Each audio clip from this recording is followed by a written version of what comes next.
की बात पूछो तो सारी साधना केवल देह भाव को मिटाने के लिए है। देह भाव मिट्टी, जो भाव करो वही आनंद में डूबो। चाहे आत्मस्वरूप ब्रह्म भाव करो, चाहे भगवत भाव करके सखा सखी गोपी गोपा जो चाहो भाव कर लो, क्योंकि आत्मस्वरूप कैसा भाव करो जैसा। विचार करना, जैसे मानो एक सन्यासी है, वो आत्मस्वरूप को निर्गुण निर्विकार देख रहा है, अनुभव में आता है ना।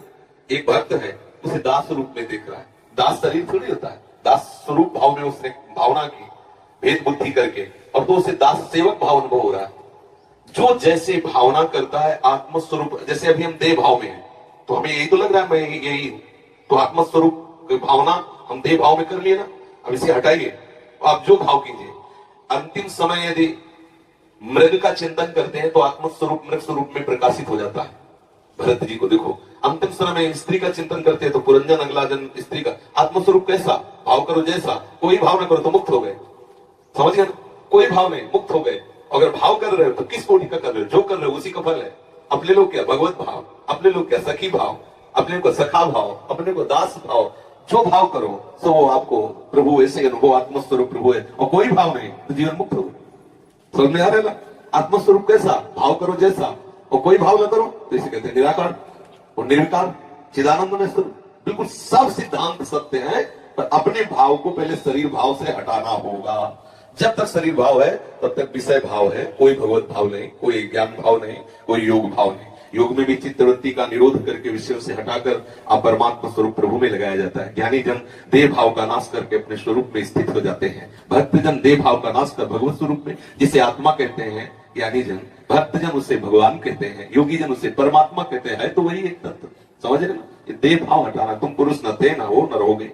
ये पोशाक पुरुष के धारण करने से कोई पुरुष नहीं हो जाता, पर यह भाव मिटना बड़ा कठिन है, इसीलिए साधन में लगाया जाता है।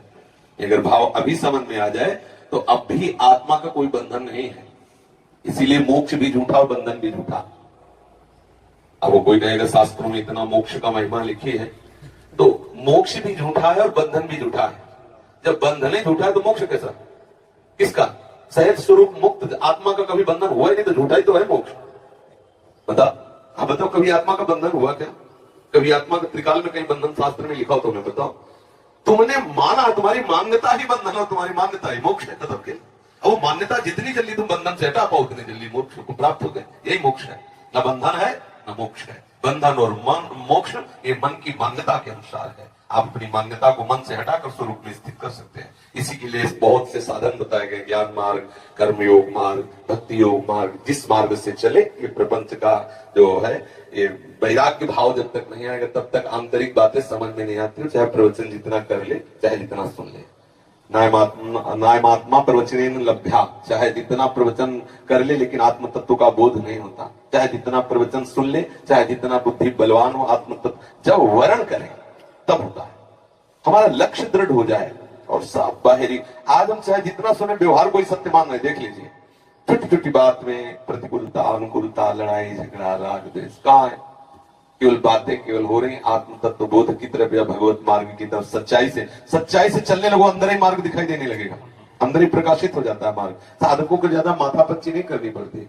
जैसे एक यमुना स्नान करने से जा रहे थे तो गुरुजी ने टार्च दी, अंधेरा था, तो एकदम धीमी सी एक पैर दिखा। बोले गुरुजी इससे लक्ष्य की प्राप्ति कैसे होगी, बहुत कम प्रकाश। बोले जितना एक पैर के लिए प्रकाश है बस वो पैर बढ़ाते चले जाओ तो हर पैर में प्रकाश मिलेगा, आप लक्ष्य तक पहुंच जाएंगे।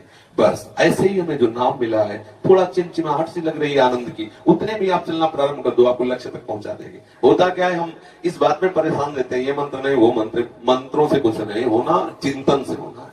आप चिंतन सुधार लो, अभी ठीक हो, अभी आनंद आ जाएगा। कुछ न जपे, कुछ न जपे, कुछ न चाहे, जीवन मुक्त हो गए। ये जितना चाहे संन्यास मार्ग हो चाहे भक्ति मार्ग हो, ये जो नाना प्रकार के भागवतिक बातें हैं, ये विषय चिंतन मिटाने के लिए है। एक स्थिति ऐसी आती है, पूर्ण कृतकृत्यता का अनुभव होता है, वो जप वाला भी नहीं रहता। और संतों ने तो इतना कहा है कि आराध्य देव ही उसका जप करते हो तो बड़ा रहता है।